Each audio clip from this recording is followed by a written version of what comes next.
Okay, Amazon, I know my friend or family member just submitted a review, so why did it get deleted? Crazy question that comes up a lot, right? Here's the answer.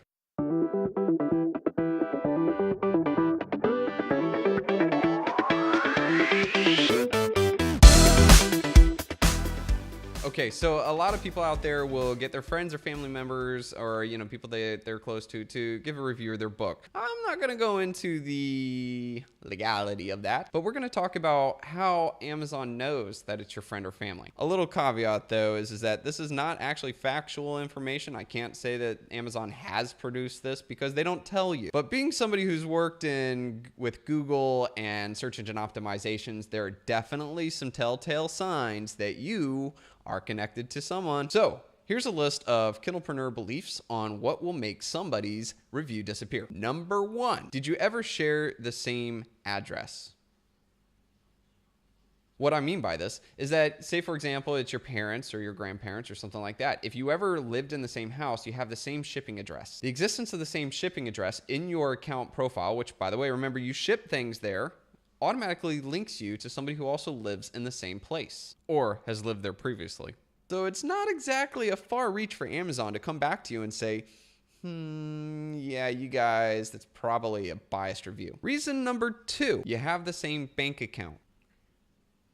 Yeah, this one's probably a no-brainer, but if you have the same bank account as somebody else or use the same type of credit card, that is definitely an automatic link. So your husband or wife or children, if they didn't get you on the same house, they're going to get you on the same bank account. So that's a no-no. Reason number 3, there's a pattern in the books that you review. Take case in point, if you have a book and this one person keeps giving 5 stars on every book that you've done, then that's okay. You might have a true fan, but they start looking at some of the patterns and they're definitely making those connections. The connections aren't to stop you from, getting your fans to do that. It's actually to start addressing people on Fiverr that you can pay money to give reviews.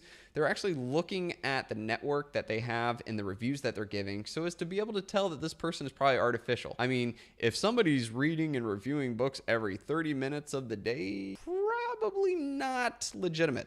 So I believe that this is definitely being tied in and that they're starting to see patterns with family members and, only giving you reviews. Option number 4. This one I'm not so sure I agree with, but a lot of people talk about it, is the same IP address. I don't think that they're going to hit the same IP address because the fact of the matter is that there are a lot of people inside of an IP address. And is it really that hard to believe that, an author in one city would have people in that city end up reading their book and leaving a review?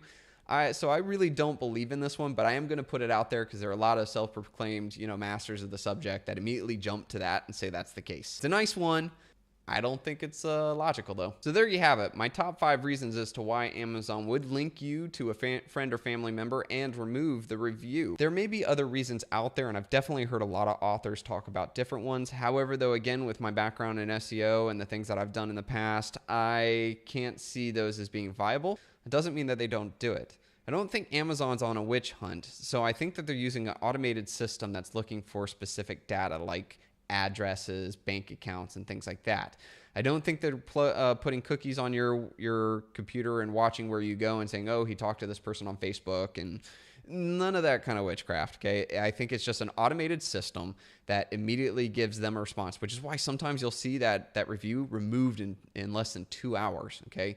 Makes sense, right? All right, well, I really hope you enjoyed my take on removal of reviews, and I hope this addresses your questions. If you have any more questions and you'd like it addressed on Kindlepreneur TV, go ahead and add it to the comments below. But more importantly, hey, go ahead and check out Kindlepreneur.com, where I have some of the best information on online marketing for authors.